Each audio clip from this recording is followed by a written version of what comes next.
त्यामुळे सुनेत्राताई, पार्थ, जय आणि एकूणच पवार कुटुंबियांच्या दुःखाची आपण सगळेच कल्पना करू शकतो.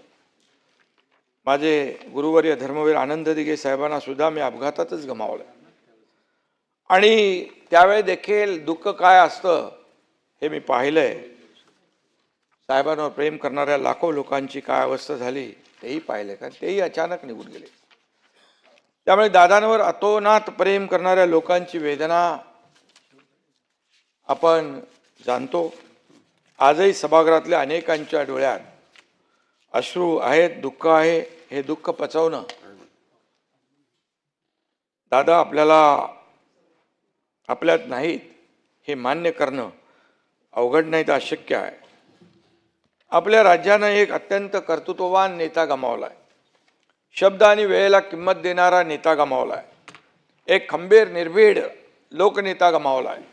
राजकारणातला दादा माणूस गमावलाय. धडाडीचा आणि दूरदृष्टी असलेला विकास पुरुष गमावलाय. मी आणि देवेंद्रजींनी एक दिलदार मित्र गमावलाय.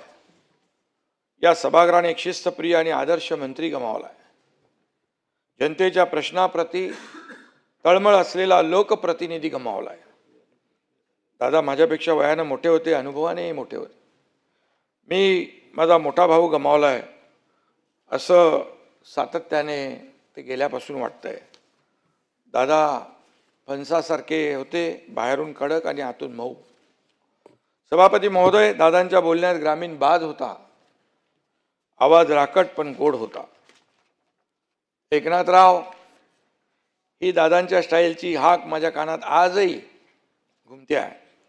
सभागृह असो, पत्रकार परिषद असो, कार्यक्रम असो, कॅबिनेट असो, अधिवेशन असो, प्रत्येक वेळी दादांची आठवण आपल्या प्रत्येकाला येत राहणार. बजेट अधिवेशन म्हणजे दादांचंच अधिवेशन. सचिव, अधिकारी, आमदारांच्या फायलींमध्ये बिझी असलेले दादा आपल्या सगळ्यांना आठवत आहेत आणि त्यावेळी त्यांची जी काय तगमग असायची ती आपण पाहिलेली आहे.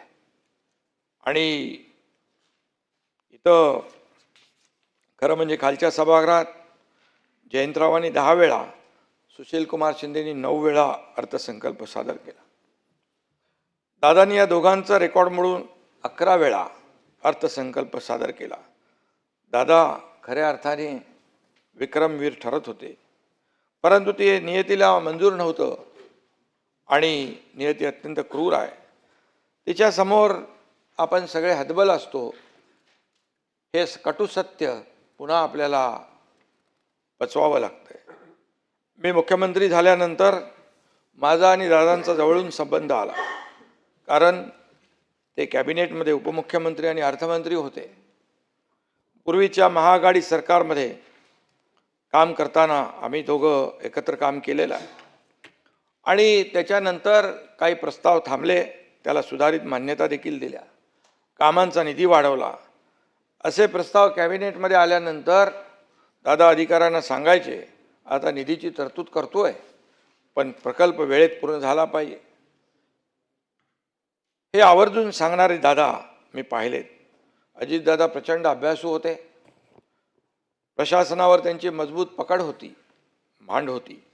एखादी नवी योजना आली की ती फिजिबल आहे का, त्याचा लोकांना किती फायदा होईल याचा दादा बारीक अभ्यास करायचे.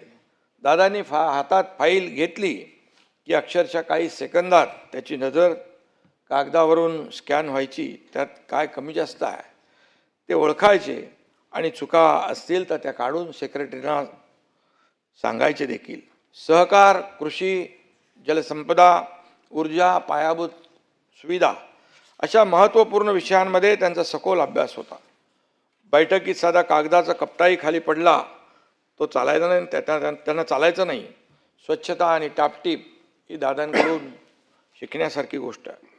नैसर्गिक संकट असो किंवा राजकीय, दादांना कधी निराश झालेलं पाहिलं नाही. दादा कधीच नकारात्मक बोलायचे नाहीत, कायम पॉझिटिव्हच राहायचे आणि प्रॅक्टिकल राहायचे. कोविडमध्ये मंत्रालयातून नियंत्रण करणारे दादा डोळ्यासमोर उभे राहतात. गेले 25-30 वर्ष मी आणि अजितदादा आम्ही दोघंही राजकारणात आहोत. या काळात आमच्या असंख्य भेटी झाल्या. शेकडो बैठकांमध्ये एकत्रही आम्ही होतो, एकत्र कामही केलं, अनेक सभाही एकत्र केल्या.